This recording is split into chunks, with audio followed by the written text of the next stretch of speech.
Okay, let's cross the street. Can I get the Worn and Wound team here? This is the main entry. This is fitted out. This is where our panel space will be. High-top brands along this wall.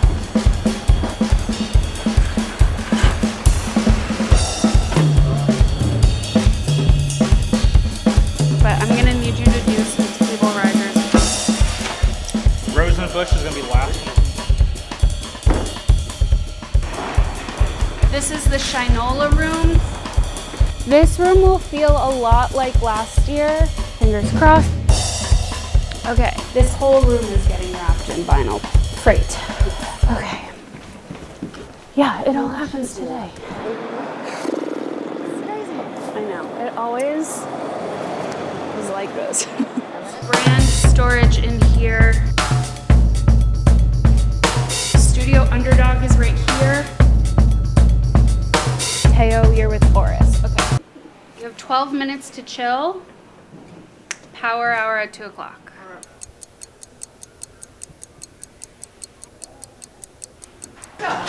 We need to turn this girl around.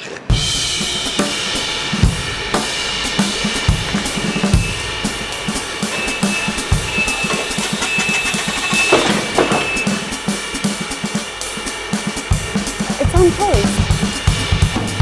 Oh, this looks awesome. Woohoo! You brought them? Yeah. Oh, yeah. No, I know what's on my truck. Okay, wait. Nelly. Wait. Where can I put You my... can. Ooh, baby. Okay. Let's go. Happy wind-up day. What am I doing? Okay, let's go downstairs. How do I get there? This way. Worn and Wound 1, take 1, mark.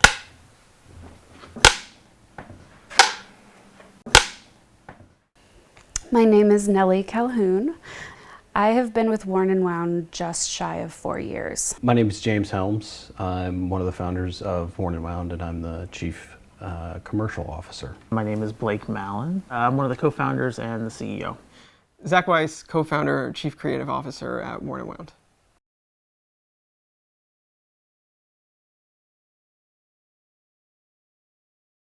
So Worn and Wound really came about from Zach and I spending far too much time in our early 20s drinking beer and playing video games and deciding that we should do something with our time that's a little bit more constructive.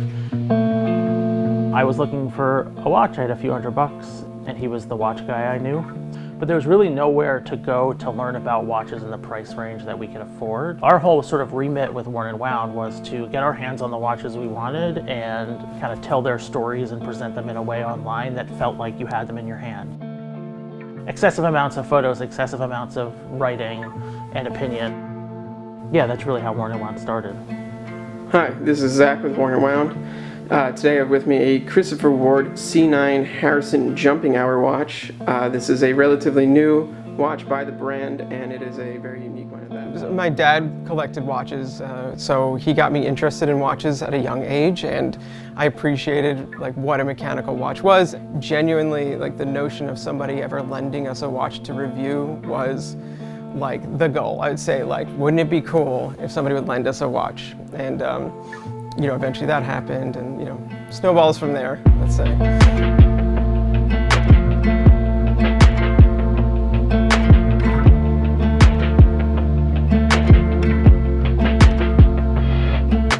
Within the first year, James Helms, who was running his own website, he reached out to us. He was doing something similar, different style, but he liked what we were doing, reached out. We all just hit it off in conversation and had some goals from a business perspective.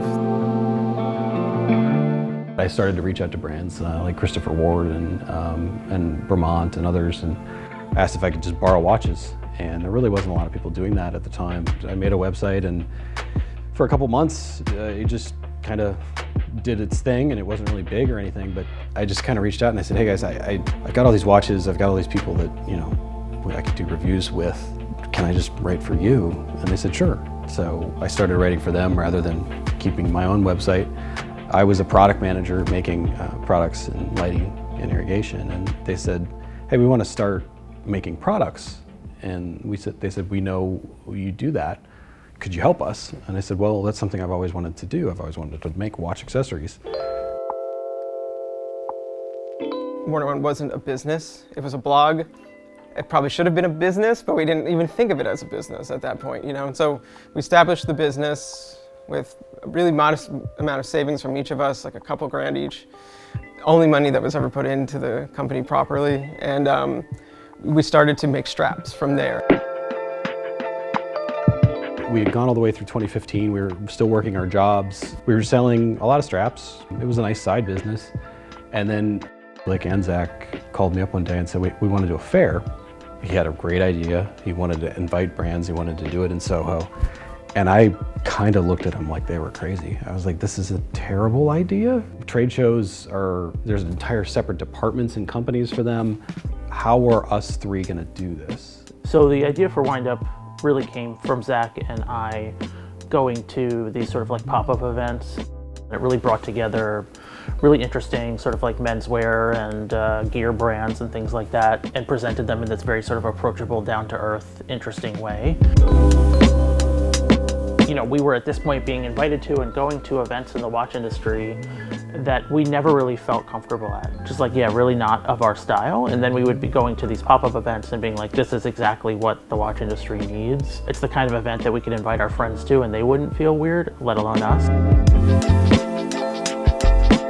It was a really cool vibe to those events. They were very low key. They were something we were comfortable at. You know, we'd go dressed as we would normally dress, not the trade show luxury watch feel, which we've just always felt sort of alien at. So we were in a cab stuck in traffic and we were talking about it. We're like, let's do this for watches. That's really where it started. We're like, you know, we know enough brands. We can kind of picture the style. We just have to do it. What are we going to call it? And I think that Zach might have just said Windup, and that's what we landed on. And naming is terribly difficult. This is like plagues us all the time. I feel like Worn and Wound almost didn't exist because we couldn't think of a name for a long time. Yeah, I liked the idea of the stored energy, right? Like, it's not just obviously a pun about watches and whatever. It's like there's this pent-up energy that can sort of be released at an event.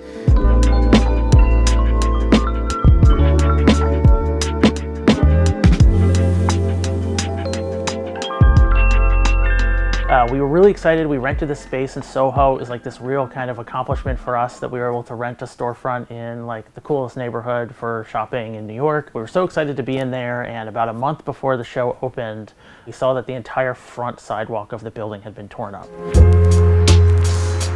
The guy we had rented the space from, he was like, don't worry about it, it'll be closed up in no time. Came back 2 weeks later, and we're now 2 weeks away from the show. The hole's even bigger and deeper. He says, but don't worry, it'll be closed up. And then a week away from the show, it's still there. And now we get to the point of like, I try not to get worked up, but sometimes I just like reach my boiling point, and I just had it out with this guy. It was like an adrenaline fueled kind of blur at the time for sure. There was this just insane moment right at the beginning of setup where fights were happening and things just to get that all solved. But fortunately, what ended up happening is they built this like enormous catwalk in front of the building. And we were able to brand the whole thing.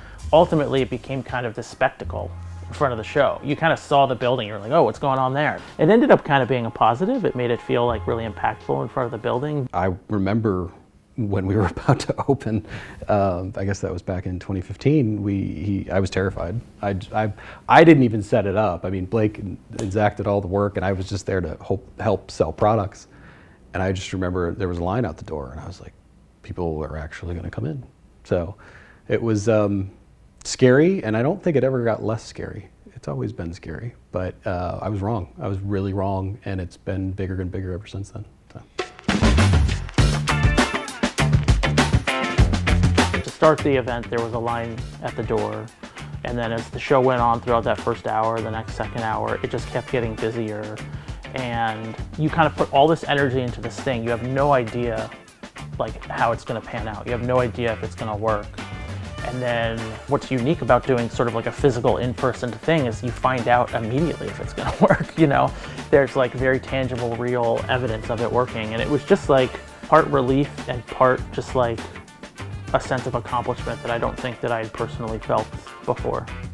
Our hours were insane that we did back then. We were like, I don't know, like 8 in the morning to 8 p.m., something really stupid like that, but you gotta learn, right? Like, it was just awesome. It was just like a great experience, and obviously we were excited to repeat it as soon as possible.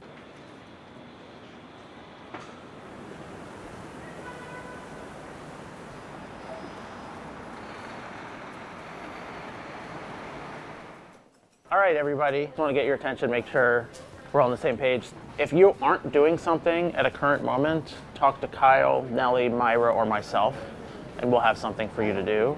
We've already gotten a lot done, and nothing is too terribly complicated, but so if we want to kind of divide and conquer, Kyle, do you want to take people on the pop-up signs? Okay, great, break, we did it. All right, let's go. Watches. Oh, come on. Having fun. Shut down. It's like, you know, it's hurting cats. You know what I mean? What do you want to say?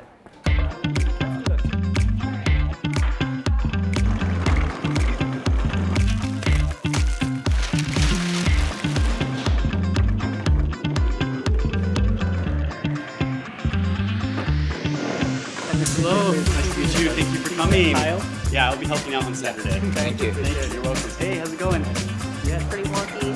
Either that or we could just switch it out with another sign. Artifact. We'll make a new pile.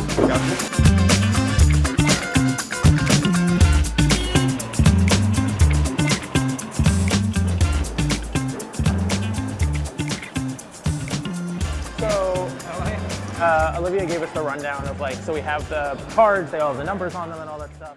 I'm Kat, I'm the media director here at Worn & Wound.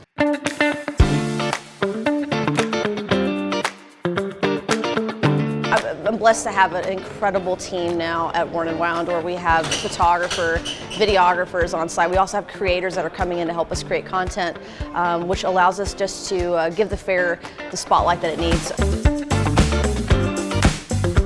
It's all hands on deck, everyone's helping. What I've loved to see is like our CEO and our CFO are helping, they're picking up trash, they're unloading boxes. So no one is above each other when it comes to setup day and takedown day. We have such great organizers with Nellie and Myra that it runs really smoothly. Hi, y'all. It's good to see you. We produce Windup Fairs in New York. That's our sort of hometown flagship show. The first show that was extended outside of the city was San Francisco. Then we added Chicago the very first year I joined Worn & Wound, and then just this past year, sort of at the beginning of our 10-year anniversary tour, we added Dallas. So Dallas, San Francisco, Chicago, and New York, in that order.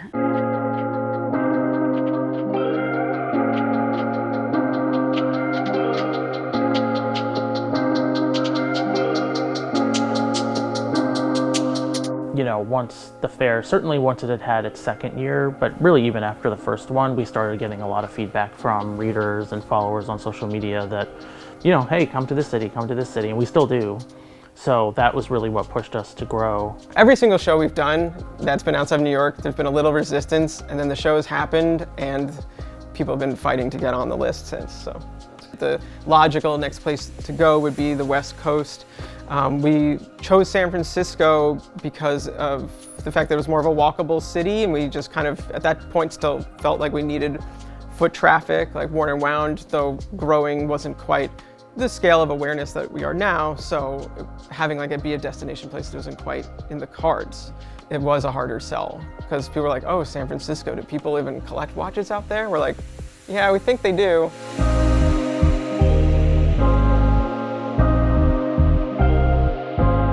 I think it's our best show. It's outside, it's on the bay, you can see Alcatraz, you can see the bridge. And there's food trucks. And I think it's just a very relaxed, open atmosphere.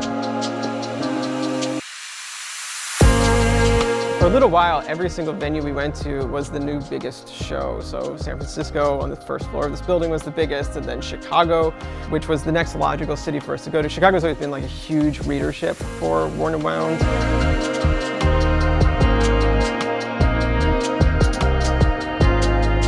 Chicago is where I'm from, so it's exactly what I expect it to be.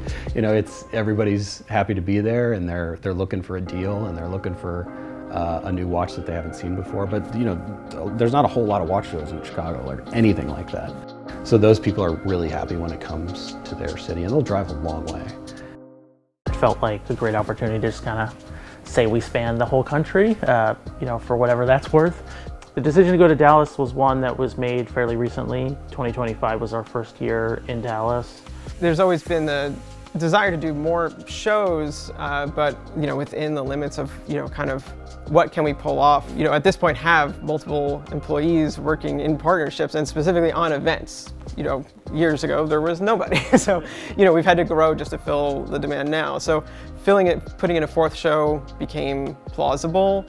Dallas proved at their own point. You know, opening that show, there was a line out from the floor, out of the building, down and through a whole parking lot. I mean, it must have been a couple hundred people long, just waiting to get in happily.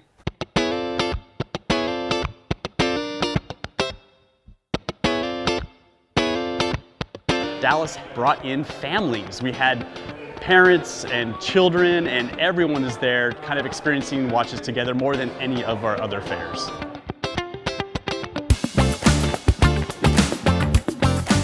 We work really hard at Worn and Wound to make sure every single person that walks in the door feels super welcome, that they feel like this is a place where they can feel not a sense of exclusivity, but a sense of total inclusivity. We're championing anything that's on their wrist. We're excited that they're here. We're excited that they're stoked on watches. We always say it's come as you are. Bring your family, bring your kids, bring your pets. Texas is new for us, and I've blown away at how nice people are. They're just the most lovely people. And then New York is New York. It's where it started, and it will always be here, and it will always be free, and we will always make it as big as New York asks us to be.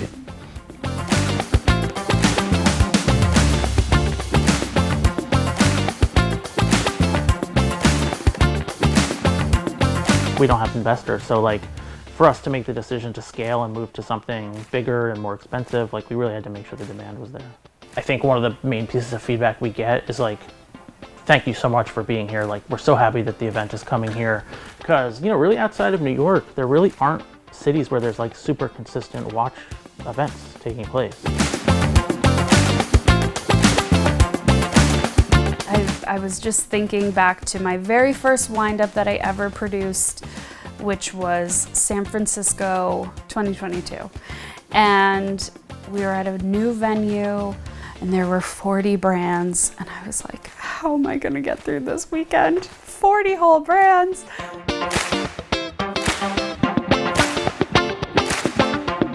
So at the first wind-up, we had 18 brands come to the show.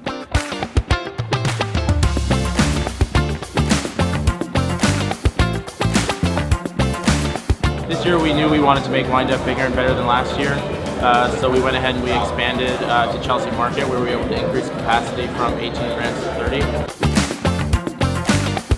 This year will be with 150 brands.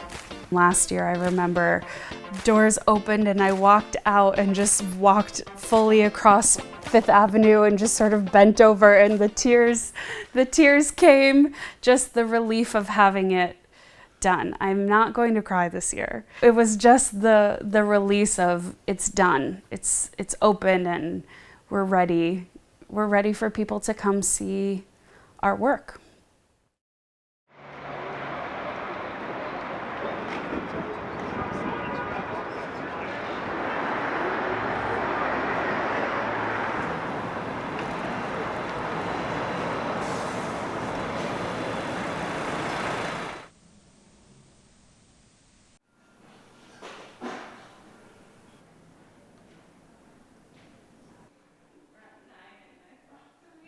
We're really fortunate that a number of the brands that came to the first Windup have continued to come to the show over the years. I'm really excited to say that I think we have 10 brands from the original show coming to the 10th anniversary show, which is great. The first brand that comes to mind in terms of being sort of a long-term supporter and evangelist would be Oris. They understood what we were trying to do very early on. They took a risk on coming to sort of a little show. Symbolically, having a brand of that caliber come to the show meant a ton. I can confidently tell you we've participated in every single Windup that there has been. New York, San Francisco, Chicago, Dallas. So we've done all of the Windups over the years. I've known obviously Zach and Blake and James for a long time. You know, we've always had that great relationship with them, and I think we've always appreciated kind of the way they've gone about things, being very community oriented, casual, not taking ourselves too seriously. I think that's been a part of our relationship. I always enjoy when you get people that come back year after year to see you, or someone just buying their watch from us. I mean, I think it's a personal experience to do that. From the beginning to now, I think it's really great to see how it's evolved, to see the success you guys have had, and I think it just comes from being yourself. At the first fair, we had Oris, and we also had, you know, Brew and Autodromo, and these brands that were just kicking off. Orage was there, Helios, Brew, Crown and Buckle, Aston Banks. I attended the first Windup, so this is my 10-year anniversary as well here at Windup. Zach met with me and gave me the time to check out my watches back then and helped me out get out there. And so for me, I'm super appreciative of those guys because till this day, they still support me. Interacting with the enthusiasts here is probably one of my favorite parts. We don't get to see folks all the time. Our brands are mostly, direct to consumer, so we're only online. Being able to do these shows, meet with the enthusiasts, talk to them, have them give you real-time feedback, saying things like, this looks better in person than it does on the website, which is a great thing. It's really, really great, and it's one of my favorite parts about the show. I mean, my earliest memories of the show are Jonathan Ferrer from Brew. It was just kind of funny because I remember I bought a watch from him that first year. I still have that watch just because John's such a good friend and he's helped me out a lot over the years. Just, we bounce each other's ideas off. And I still have that watch that I bought from him in the bag that he gave it to me in a safe because it's priceless to me. So I've been attending Windup. This will be the 10th year, and the time has flown by. I think that philosophy that they started a decade ago is still true today. I knew Zach and Blake from the original days when they started Worn and Wound, because that was also when I started Brew, and we were able to have a common ground of the startup life. We're starting something new, it's very unique and niche, but there was a lot of commonalities. So we talked about a lot of the challenges and essentially supported one another along those paths. I'm excited for the next 10 years. I'm in this for the long run. This is a life journey, and I know it is for the guys at Worn and Wound. I'm excited to pinch myself, enjoy this weekend, because I know these times go by so quickly. Maybe pick up a few watches as part of that experience and that memory. And then I'll look at back, 10 years later and say, wow, these are the good old glory days right now. Yeah. Windup is the only fair that's totally free and open to the public with zero barrier of entry. You don't even have to own a watch, or you could have a collection that's worth millions and you'll be standing in line to get in next to one another. And it's the same principle of the brands at Windup. We have brands that have been around for generations, passed down. We have brands that are barely starting and maybe have one prototype and they're on Kickstarter, and those brands share space. Tending to the needs of brands of both size and scale can be an exciting challenge, and making sure that everyone feels like they belong in that space.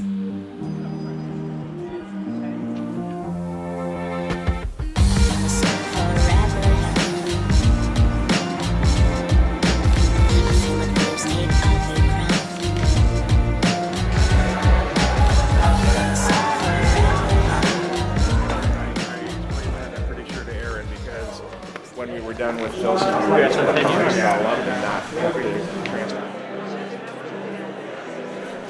make sure to have you some breathing room. Okay. It's good to see you. What's up? How's it going? Good to see you. Good to see you. It was insane. Yeah. Really? I started to film it and then walked around the whole And then we left right. Oh, the back's almost touching the front. Like, if you guys wait 10 more minutes. Snake eating its tail. We should do it just for fun. Yeah. I don't know. It's about opening time. Do you want to be here for the opening? Of the doors? I need Myra. Wait, no, not yet. Wait for my signal. Wait for my signal. See? Yeah, I know. Are we not? Do we need to hold? Yes. Yeah. I went out there and I talked to the crowd because we were like, when you open the doors, when you open the doors. I'm like, hey guys, we're just making some final beautiful touches on our first day of Windup. Good. So people feel good. Sweet. Yeah. I'm going to give you the thumbs up. 10 at a time, 10 at a time. People are crazy. Is this the end of the line? Yeah. Are we ready? Yeah, I think Mom's so. going to do bags. Okay, and we're directing people You ready, into this Rich? door. You're just here to look at your work. Yeah, okay. I'm going to take it from here. Mom, you're going to give away the bags until they're done, but I'm going to meter by 10. Okay. Good? I'm good. I'm going to go outside with you.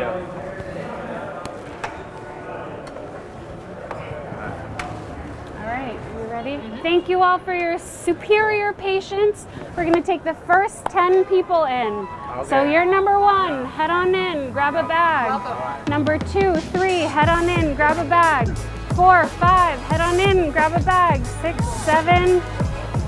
Don't worry, we're going to wait for you. 8, 9, 10. All right. I'm going to have you hold right here, please.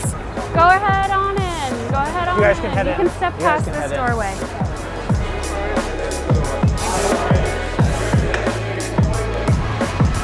That's nuts. That's too many people. I'm looking at a line of people that wraps around almost an entire large city block of people who are waiting to get into Windup on the first day, and it is one of those like crazy experiences. Yeah, that's nuts. That's nuts.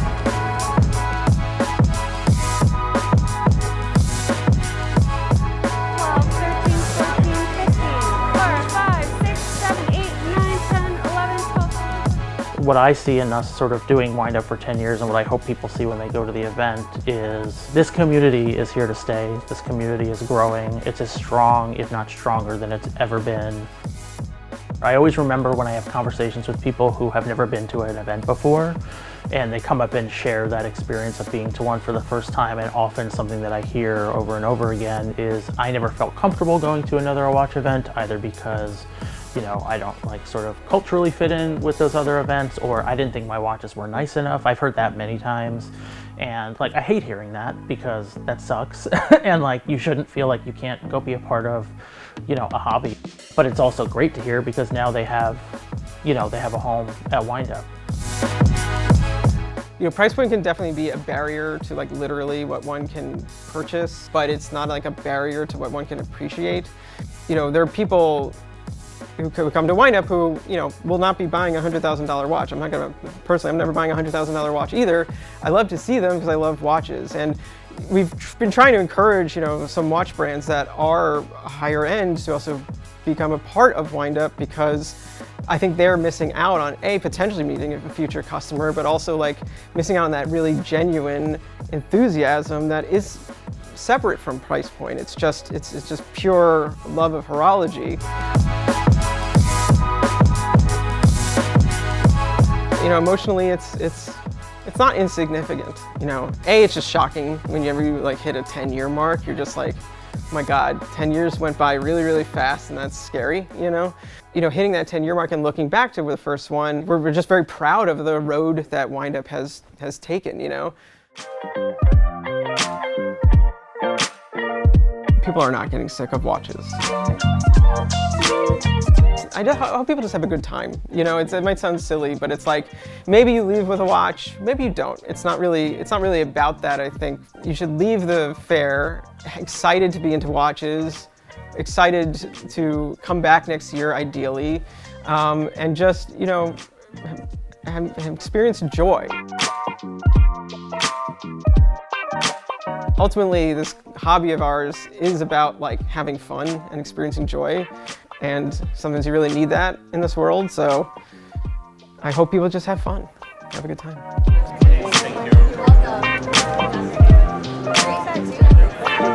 It's about watches, yeah, but I hope you have a good time when you're here, and I hope that you feel like you get to take away something, and whether that's a material thing or not, as long as you remember 2025 as your favorite year until next year.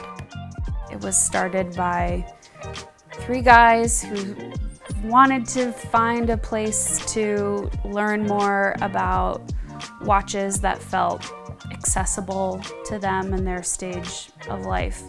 So the support of our audience and our readers and our sponsor brands like keeps it going, keeps this event going, keeps Worn and Wound live on the site. I think there's a true spirit of independent journalism and independent company ownership that's at the core of what Worn and Wound is.